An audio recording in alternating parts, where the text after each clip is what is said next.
전북 브리핑입니다. 부안해양경찰서와 육군이 효과적인 해안 감시를 위해 협력 체계를 구축하는 업무 협약을 맺었습니다. 부안해경은 지난 10월 중국 선박이 서해안으로 밀입국을 시도하고 동해안에서 북한인 귀순 사건 등이 발생함에 따라 통합방위 해상경계 구축을 강화하기 위해 육군 제35 보병사단과 양해각서를 체결했다고 1일 밝혔습니다. 이에 따라 두 기관은 해양사고와 범죄 발생 시 감시장비 자료에 접수하고 식별되지 않은 선박과 수색 상황에 합동 대응하기로 했습니다. 전북 지역 단체와 기업들이 범죄 피해 가정에 장학금을 지원했습니다. 전북경찰청은 사회적 약자 보호지원 공동대응협의체가 범죄 피해를 본 10가구에 장학금 등 9천만 원을 지원했다고 밝혔습니다.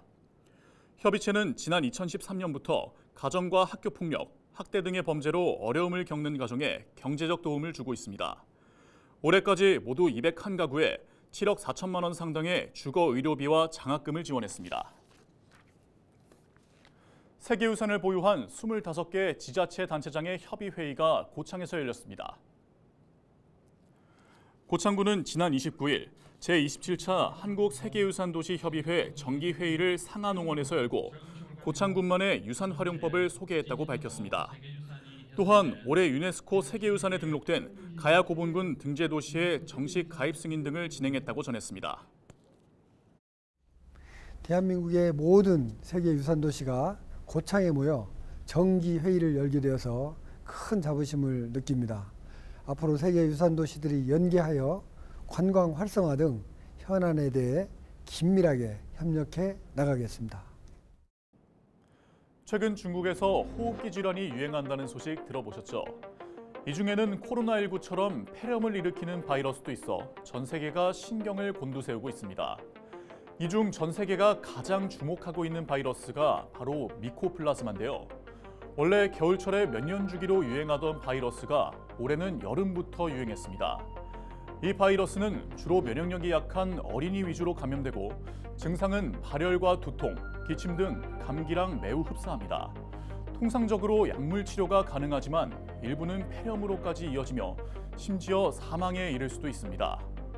이처럼 호흡기 질환이 유행하는 이유는 바로 오랫동안 코로나19 방역을 이어오면서 다른 바이러스에 대한 자연 면역력이 떨어진 점을 꼽을 수 있겠습니다.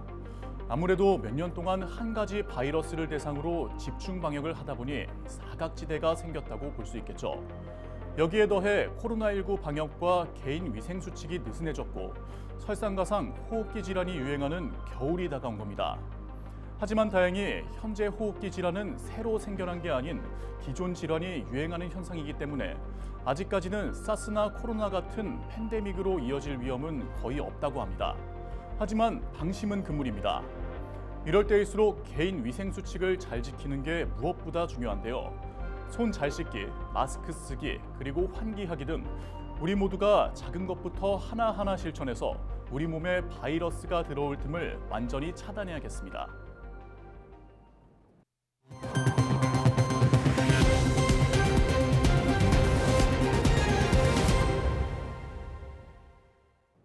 남원시가 최재형 가족실습농장 입주자를 모집합니다. 남원시는 귀농 귀촌인의 초기 시행착오를 줄이기 위한 방안으로 남원에 정착할 뜻이 있는 도시민을 오는 22일까지 우선 선발한다고 밝혔습니다. 입주자로 선정되면 내년 3월부터 11개월 동안 주생면 실습농장에서 살면서 체계적인 영농교육을 받게 됩니다. 예비 귀농 귀촌인들이 정착 초기에 어려움을 겪지 않도록 영농교육과 다양한 지원 정책을 펼쳐나가도록 하겠습니다. 고창 고인돌 박물관이 미디어 아트를 언제든 체험할 수 있는 미디어 정원을 열었습니다. 미디어 정원은 가로 25m, 세로 5.4m의 대형 스크린으로 고인돌과 피어나는 꽃 등 자연을 표현하고 세계유산 미디어 아트 실감형 콘텐츠를 제공합니다. 고창군은 최첨단 ICT 기술을 활용한 고인돌 유적 미디어 아트를 언제든 감상할 수 있는 공간을 조성했다며 앞으로도 다양한 디지털 콘텐츠를 쌓아나가겠다고 밝혔습니다. 오늘 준비한 소식은 여기까지입니다. 지금까지 전북 브리핑이었습니다.